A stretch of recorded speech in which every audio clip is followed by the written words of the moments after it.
Alright, picking up where we left off in the LP. So, when I left off, I had just died.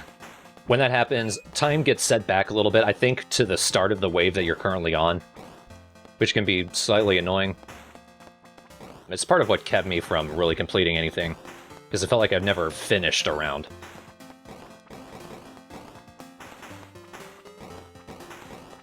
Ooh, there's a couple of good power-ups. That one's probably my favorite. It's a machine gun. You can stack power-ups. When you have one active and then one in the backup and you pick up another power-up, you automatically use the one you just picked up. It wouldn't matter because it was just another machine gun. I did a stream of this in my failed attempt to actually complete it. And while I wasn't able to get the achievement for this, which is just beating the game, and the hidden achievement, which is beating it without dying, fuck either of those. Woof. I did find it's actually quite useful to have a power-up just waiting in your inventory, but not to use it. Just use the power-ups that you pick up. And then the one in your inventory can be a backup. So you got a deck of playing cards. I assume you will trick the goblin things into a round of bridge.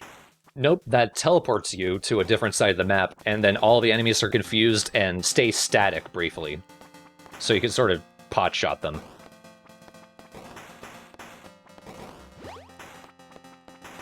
Basically just confuses them. So what are these things anyway? I think they're goblins.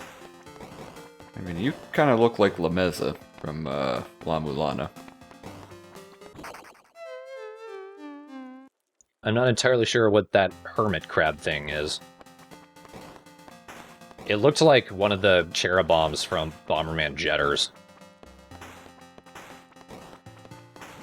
I think it was Pox. I can't remember. That's a deep cut for you old TheStrawhatNO fans. I'm gonna like, I'm surprised it's not giving you some past trauma. You know what? For all the shit we give them, I still kind of like those games. But those guys are annoying. If you don't kill them in 2 shots, with just your basic weapon, it takes 2 shots, they will plant themselves and then takes 8. Actually, I take it back. This is the best weapon. The wheel, you fire in all 8 directions. I was kind of hoping it would be the wheel from Bloodborne. You know, you just kind of spin it up and start smashing dudes. Every 2 stages, a woman comes down and opens up a little shop. That's for what those coins I picked up are for. The boot increases your movement speed, the gun is your firing speed, and the bullets are your bullet damage.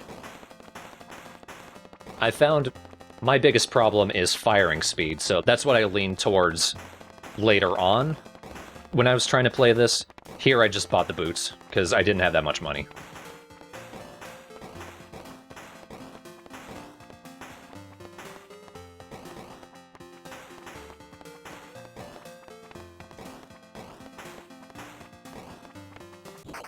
Damn it. So I do wonder about the source of this game. Is this like the developers, like one of their early projects or something?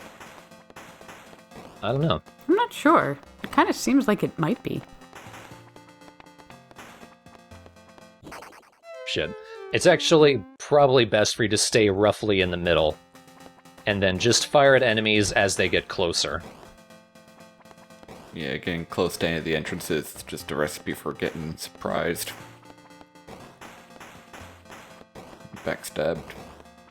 Turned into Prairie King Slurry. I don't know what that dude is. He's What like is- a little creepy devil. And he just shows up randomly and you can't interact with him. Strange. Looked like a demonic teddy bear. It's one of them new Pokemon. Oh boy, this is gonna end badly. So how many stages are there? There's 4 basic stages in a level and then a boss. Okay, and how many levels? I have no idea. I've never gotten past the second. Oh, fun. I think 4. Not certain, though. I have never even gotten to the woman shop. So, Now you have a shotgun. Ho, ho, ho. Fires 3 at a time. It's good on its own. It's most useful combined with other power-ups. Now here's a level you definitely want to stay in the middle, because these entrances are actually pretty good for the enemies blocking each other, and then they filter into the middle pretty slowly. Yeah, they are incredibly dumb. They just try and move straight towards you and then slide. See, my problem with this is it doesn't occur to me my movement and my gunfire are independent. No matter where I'm moving, I can fire in a different direction if I want to. So I forget to just fire behind myself when there's an enemy.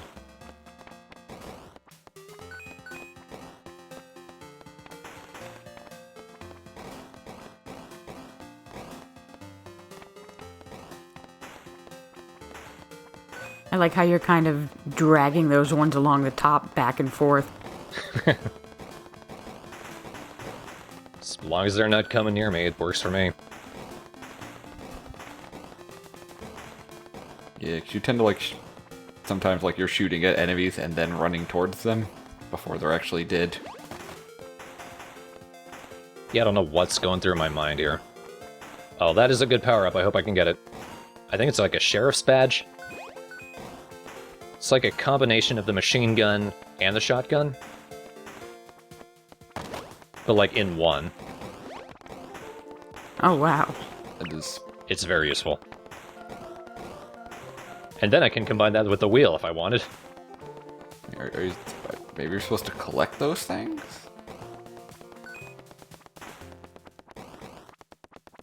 I feel like they're linked to kills. It's randomized, the power-ups you get. Almost had enough. Yeah, I'll go for bullet power.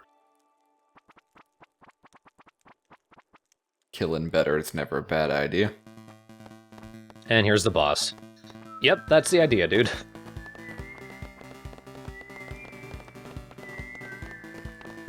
This guy cycles back and forth, and he fires. Sometimes he will stand out in the middle and pant, and that's where you want to stand there and take pot shots.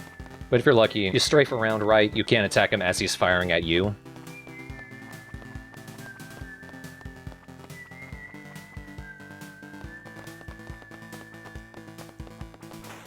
Damn it. You want to pay more attention to his bullets than to your own. Yeah, it's generally the rule of thumb for these games is just keep firing and worry about dodging more than anything, and just if you get hits, that's nice.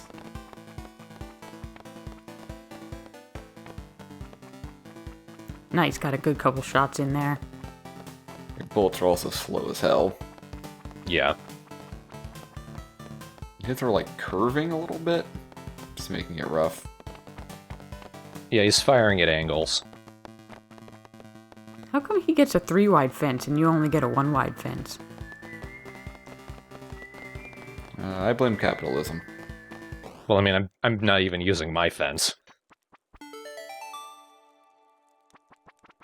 Oh, there's the devil again. He picks me up and sweeps me off to the next stage. Which I didn't bother with. So, this isn't really a spoiler, but I think I've done everything in the game except Journey of the Prairie King, those last 2 achievements. Everything else I've recorded for this LP, and I don't think I'm going to go for those achievements. It's just not worth it. Doing that without dying sounds miserable. That just sounds like the opposite of fun. Yeah. If you've accomplished that, I both salute you and pity you. But, well done. It's strange in a game like Stardew Valley, which is such a chill, laid back, relax and enjoy yourself kind of game. I don't need anything raising my blood pressure in the middle of this nice farming village.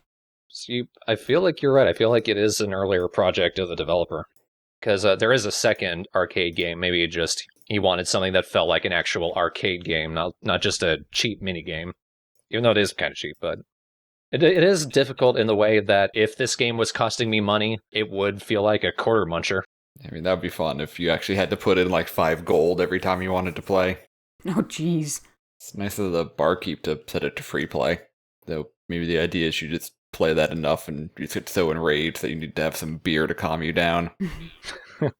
It's a sound business model. So join us next time when Bess manages to throw the entire arcade cabinet through the front window. And then moves the window so no one can get it back. I'm taking this from my house. Yoink.